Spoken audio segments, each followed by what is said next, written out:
Hi guys, நம்ம வீடியோவில் director வெற்றிமாறனோட விடுதலை பார்ட் 2 ரிவ்யூ தான் பார்க்க போகிறோம். வீடியோக்குள்ளே பொறுத்த முன்னாடி நீங்கள் நம்ம சேனல் ஃபஸ்ட் டைம் இருந்தால் சப்ஸ்கிரைப் பண்ணுங்கள்.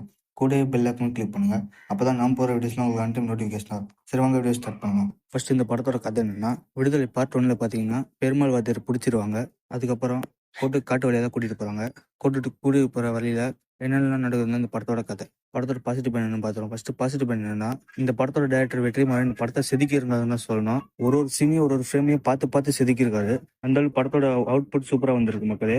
அந்த படத்துல அத்தனை ஆக்டர்ஸும் நல்ல வேலை வாங்கியிருக்காரு. பிளஸ் அவரும் நல்ல வேலை பார்த்துருக்காங்க சொல்லணும். அந்த கிளியரான பாசிட்டிவான விஷயத்தை பத்தி ஒண்ணுமே குழப்பமா நீட்டா எடுத்துருக்காங்க தான் சொல்லணும். இந்த படத்துல வர ஒரு கேரக்டருமே நமக்கு ரொம்ப நல்லாவே கனெக்ட் ஆகும். இந்த படத்துல வர ஒரு கேரக்டருக்கு அவங்க பட்ட விஷயங்கள் எல்லாமே ஒரு சில விஷயங்கள் ஏத்துக்கிற மாதிரி இருக்கும், ஒரு சில விஷயங்கள் அப்போஸ் பண்ணுவோம். அந்த கேரக்டர் டிசைனிங் ஸ்ட்ராங்கா பண்ணியிருந்தாரு. லிட்டரலி ஒரு கேரக்டரும் மனசுல பதியும் தான் சொல்றேன். அந்த அது மட்டும் நம்ம ஒரு கேரக்டருக்குமே கரெக்டான ஆக்டர்ஸை சூஸ் பண்ணி நடிக்க வச்சிருந்தாங்க.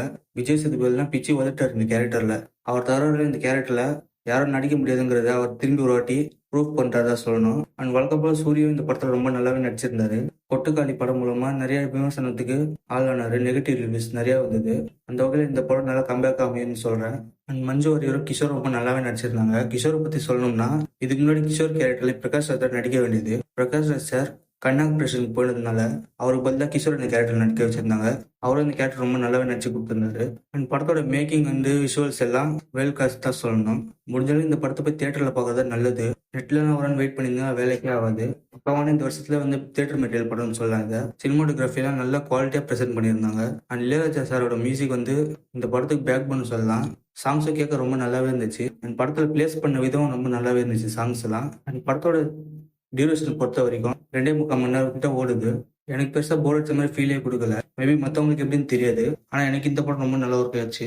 இது எல்லாம் தான் படத்தோட பாசிட்டிவ். இந்த படத்தோட நெகட்டிவ் என்னன்னு பார்த்துருவோம். இந்த படத்தை பொறுத்த வரைக்கும் இந்த படம் செகண்ட் பார்ட் தான். இன்னும் நீங்க ஃபர்ஸ்ட் பார்ட் பார்க்காமலே இருந்தீங்கன்னா கண்டிப்பா பார்த்துதான். படத்துல நிறைய கண்டினியூட்டி டீட்டெயில் கொட்டி கிடக்கு. ஃபர்ஸ்ட் பார்ட் பத்தின பேசிக் லேவல் மட்டும் இருந்தா பத்தாது. கண்டிப்பா ஃபுல் படம் பார்த்துட்டு தான் இந்த படம் ரசிக்க முடியும். அது மட்டும் இல்ல, இந்த படம் வெறும் மெச்சூர் ஆடியன்ஸ்க்கு மட்டும்தான். 18+ இருந்தால் மட்டும் இந்த படத்தை பாருங்க.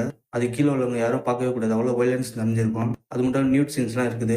கண்டிப்பா ஃபேமிலியோட பார்க்க முடியாத படம் தான் இது. இதை தாண்டி இந்த படத்துல எனக்கு நெகட்டிவா பார்த்தது என்னன்னா, ஆப்வியஸா படத்தோட எண்டிங் தான். இந்த படத்தை பொறுத்தவரை நெகட்டிவான எண்டிங் தான் கொடுத்துருக்காங்க. அது என்ன ஏத்துக்க முடியலனாலும் எண்டிங் நம்ம அக்செப்ட் பண்ணி தான் ஆகணும். ஏன்னா இது கமர்ஷியல் படமே கிடையாது. இது பக்காவான ஆர்ட் ஃபார்ம் உள்ள படம். அதனால இந்த படத்தை வெகுஜன மக்கள் பாராட்டவே இல்லை. என்னதான் படம் முழுக்கவே நல்லா கொண்டு போயிருந்தாலும் நெகட்டிவான எண்டிங் மூலமா நிறைய பேருக்கு இந்த படம் பிடிக்காம போகிறதுக்கு வாய்ப்பு இருக்கு. அதனால என்ன இருக்கும் படத்துல அதை அப்படியே அக்செப்ட் பண்ணிட்டு படத்தை பாருங்க. அப்பதான் உங்களால் முழுமையா இந்த படத்தை நசிக்க முடியும். இது மட்டும் தான் எனக்கு தெரிஞ்ச ஒரே ஒரு நெகட்டிவ் பாயிண்ட். மற்றபடி உங்களுக்கு நெகட்டிவா பட்டது என்னன்னு கமெண்ட்ல சொல்லுங்க. அண்ட் படத்தோட எண்டிங்ல செகண்ட் பார்ட்டோட இந்த கதையை முடிச்சுட்டாங்கன்னு நினைக்கிறேன். எங்கேயும் அடுத்த சீக்கிரமான லீடே கொடுக்கல. அதனால தேர்ட் பார்ட்னு எடுக்க ஆரம்பிச்சாங்கன்னா கண்டிப்பா நம்ம சேனல் அப்டேட் பண்றேன். ஓகே கைஸ், நீங்க இந்த விடுதலை பார்ட் 2 படத்தை பார்த்துருந்தீங்கன்னா உங்க ஒப்பீனியன்ல கமெண்ட்ல சொல்லுங்க. வீடியோ பிடிச்சா லைக் சப்ஸ்கிரைப் பண்ணுங்க. Bye guys.